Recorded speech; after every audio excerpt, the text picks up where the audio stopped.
നിങ്ങളുടെ സ്വന്തം സുലോചന ടീച്ചർ. ഇന്ന് ഞാൻ ഉണ്ടാക്കാൻ പോകുന്നത് ഒരു ഉണ്ടംപൊരിയാണ്. നമ്മളൊക്കെ കണ്ടിട്ടില്ലേ പണ്ട് കാലത്തൊക്കെ ഈ ചായക്കടയുടെ മുന്നിൽ കൂടെ പോകുമ്പോൾ കാണാം ഈ ചില്ലിക്കൂട്ടിൽ. ഇപ്പോഴും പല സ്ഥലത്ത് പല കടകളിലും ഉണ്ട് ഈ ഉണ്ടംപൊരി. അതായത് അപ്പത്തിൻ്റെ ഒരു വേർഷനാണ്. അത് വളരെ സ്വാദുള്ളതാണ്, എല്ലാവർക്കും ഇഷ്ടമാണ് ഉണ്ടംപൊരി എന്ന് പറഞ്ഞാൽ. അത് വളരെ ഈസിയാണ് ഉണ്ടാക്കാൻ.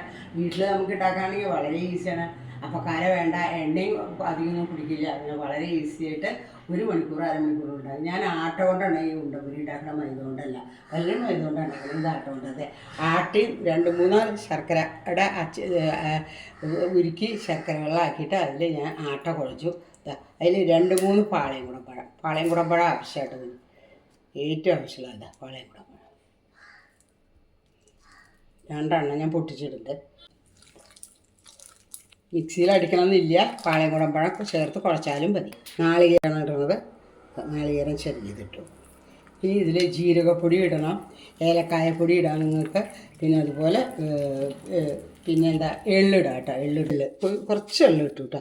എള്ളിട്ട് നല്ലോണം കുഴയ്ക്കുക. നല്ലോണം കുഴച്ചിട്ട് ഇത്തിരി ബേക്കിംഗ് പൗഡർ ഇടുക. ബേക്കിംഗ് പൗഡർ മുമ്പിട്ടിരുന്നു ഒരു ഒരു 1/2 ടീസ്പൂൺ ഇട്ടാൽ മതി ബേക്കിംഗ് പൗഡർ, അല്ലെങ്കിൽ സോഡാക്കാരം ഏത് വേണമെങ്കിൽ ഇടാം. വെച്ചതിന് ശേഷം നമുക്ക് ഈ ഉണ്ടപ്പൊരി ഉണ്ടാക്കാൻ പറ്റുള്ളൂ. എന്താ കാരണം വെച്ചാൽ അതിന് പൊങ്ങി വരണം, അതിന് വേണ്ടിയിട്ടാണ്. അതാണ് ബേക്കിംഗ് സോഡ ഇട്ടിട്ട് കുറച്ച് കഴിഞ്ഞിട്ട് വേണം ഇത് ഉണ്ടാക്കുക. അതുകൊണ്ട് ഞാൻ ഇതിപ്പോൾ കുഴച്ച് ശരിയാക്കി വെക്കുക കേട്ടോ. ഉണ്ടപ്പൊരി ഉണ്ടാക്കാൻ പോകണു.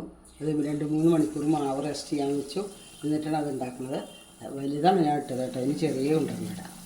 ഇത് ഉണ്ടപ്പൊരി അല്ലെങ്കിൽ ബോണ്ട എന്ന് പറയും. പലതരം പേരുകളും ഉണ്ട് കേട്ടോ. മസാല ബോണ്ട വേറെ, ഇത് മധുരമുള്ള ബോണ്ടയാണ് കേട്ടോ. അങ്ങനെയും പറയും, ഉണ്ടംപൊരി എന്നും പറയും. ഉണ്ടംപൊരി തയ്യാറായി. നല്ല സോഫ്റ്റ്, നോക്കൂ കാണിച്ചു തരാം ഞാൻ. വളരെ സോഫ്റ്റ് കേട്ടോ. അങ്ങനെ തിന്നും കാണിച്ചു തരാം ഞാൻ. വളരെ സോഫ്റ്റ്, നല്ല ടേസ്റ്റ്. ഒരെണ്ണം ഞാൻ തിന്ന് നോക്കി, ഭയങ്കര സ്വാദാണ്. വളരെ ഈസി ആയിട്ട് ഉണ്ടാക്കാം. 4 മണിക്ക് ഈസി ആയിട്ട് ഉണ്ടാക്കാവുന്ന പലഹാരമാണ്. ഒരു 3-4 മണിക്കൂർ റെസ്റ്റ് ചെയ്യണം. ഇരുന്നതിന് ശേഷം വേണം നിങ്ങൾ ഉണ്ടാക്കാം കേട്ടോ.